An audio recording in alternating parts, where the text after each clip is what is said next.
is everywhere. No, I think that's. And we would love you to read along with us. Okay, Rusty? Page 575, paragraph 4. All questions asked within this world are but a way of looking, not a question asked. A question asked in hate cannot be answered because it is an answer in itself. A double question asked and answers, both attesting the same thing in different form. The world but asks one question. It is this: of these illusions, which of them is true? Which one established peace and offer joy? And which can bring escape from all the pain of which this world is made?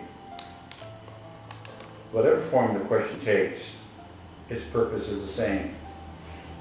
It asks but to establish sin is real and answers in the form of preference. Which sin do you prefer? That is the one that you should choose. The others are not true. What can the body get that you would want the most of all?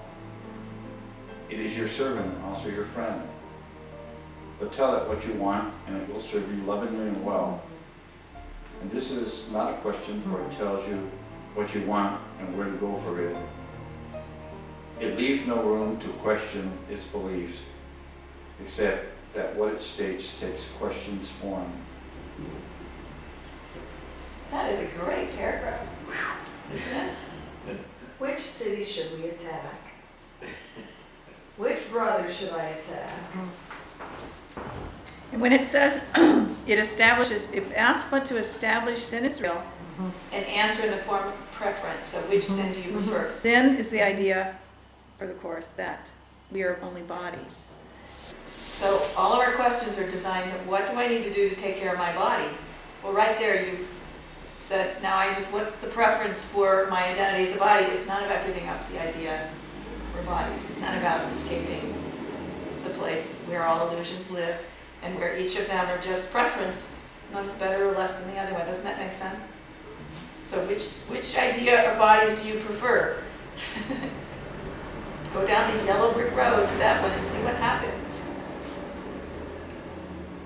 So tell the body what you want. You mean tell it you want it to be a servant of the Holy Spirit, right? Give it a purpose. You mean to change out of this? Yeah. Yeah. Now, if you're on the healing, this is what happens if you're asking a question of your identity as a body, thinking that serving your body is the answer. So you're not really asking a question, because the major question this course proposes is that you don't know who you are. So your major question should be, who am I? Because your conflict, and all of our conflict, really comes from who am I? Well, when you're asking a question with the answer already in your mind that you are a body, then your question is just restating the statement that you're a body. So you can't get an answer.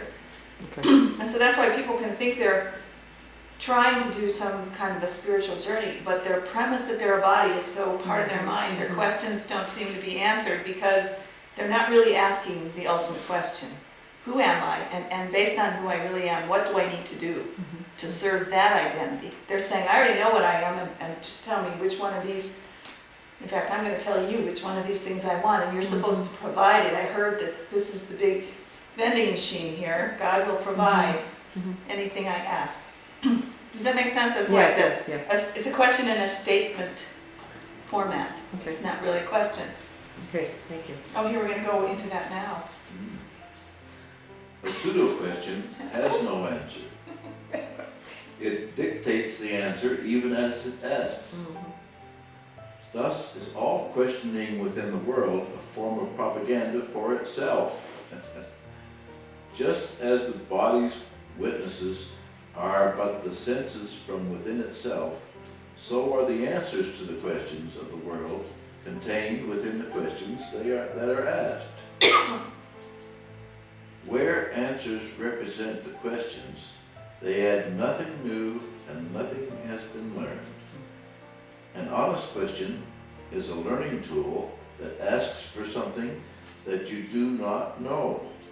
It does not set conditions for a response, but merely asks what the response should be. But no one in a conflict state is free to ask this question, for he does not want an honest answer where the conflict ends.